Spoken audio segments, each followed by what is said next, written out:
Podcasts on UNC-TV.org are made possible through the financial contributions of viewers like you, who invite you to join them in supporting UNC-TV. New North Carolina teaching standards are now being used to evaluate educators in our state. Education leaders call it an important tool to help teachers continue to improve in classroom instruction and learning.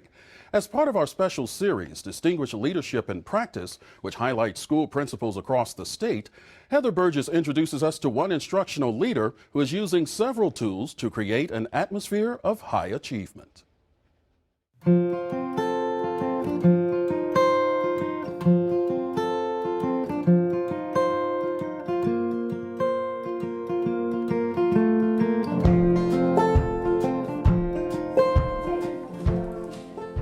We need to have a sense of urgency as principals to know that everything we do, every child that we touch, that we're making a difference in the 21st century, that they are going to be our leaders, that they're going to be the decision makers.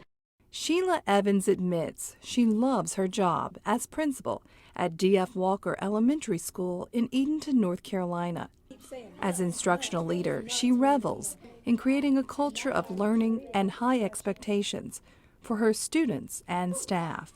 I want to be accessible. I want to be visible. Teachers say her strong leadership presence radiates throughout the school, with frequent walkthroughs in every class. Every morning she does her rounds and she comes into every single classroom and makes sure the students see her and know that she's present there at school. You cannot know what's going on in the classrooms if you're not in the classrooms, and getting to know your kids and really looking down at their work and what's going on and asking them, what are you learning today? As part of managing her school's improvements in instruction and learning, this principal works on motivating and creating opportunities for development, not just for students, but for teachers and staff. Well, that is the best part of being a principal, is knowing that you truly are the main motivator for your students and for the adults. And I think you touch on the adults, and sometimes principals forget that they are the principal teacher for students, but also for those adults. To maximize instructional time and team planning, Evans fosters several initiatives with her teachers to target core instruction and to set goals. We have different times during the week where we sit down and really talk about curriculum and instruction. One is our horizontal grade level meetings, and that's where the entire grade level comes together for a set amount of time each week to talk about the curriculum, to talk about instruction, and certainly talk about where students are at that particular point in the instructional day, in that instructional week, in that unit. This time with teachers provides motivation and direction.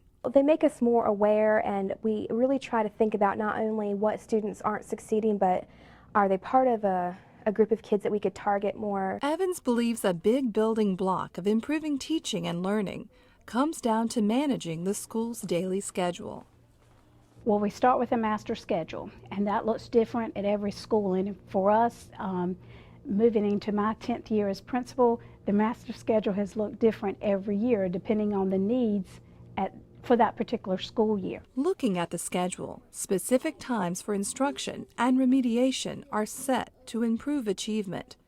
Teachers can see where to improve learning times. We look at times when children aren't learning or they haven't mastered particular objectives, and we've set aside 2 30-minute segments during our day where we homogeneously group kids in order to drill down on specific objectives that they need. Another tool of measurement for improvement comes with the new North Carolina teaching standards. It's a tool that really pushes principals to mentor, supervise, coach teachers. It has taken us to the next level. As we move into the new teacher evaluation, we pointedly saw holes in our staff of where we were not doing so well.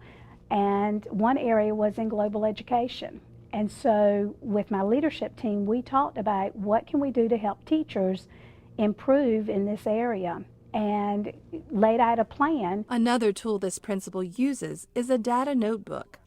Evans requires each teacher to keep one and track the yearly progress of each student. I start the year out by doing a learning style inventory, and doing some pre-assessments, and throughout the year I keep data on them based upon assessments they've taken, both formal and informal. The teachers meet with the principal twice a year in what they call a honey session, which stands for honing in on every young'un.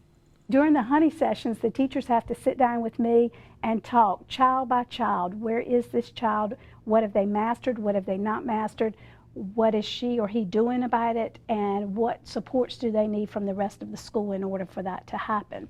Evans says the data notebooks have proved critical in establishing specific goals for teaching and instruction, and also giving others ideas to take away.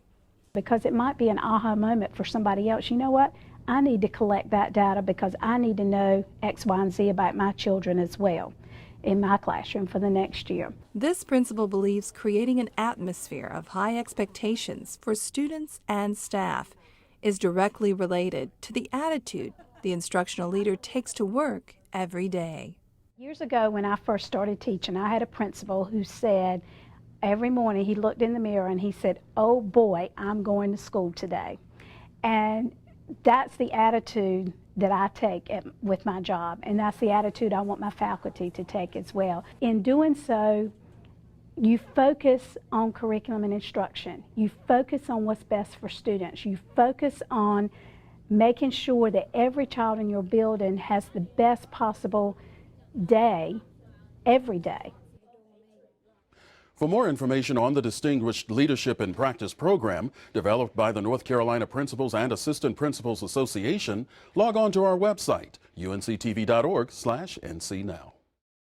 Podcasts on UNC-TV.org are made possible through the financial contributions of viewers like you, who invite you to join them in supporting UNC-TV.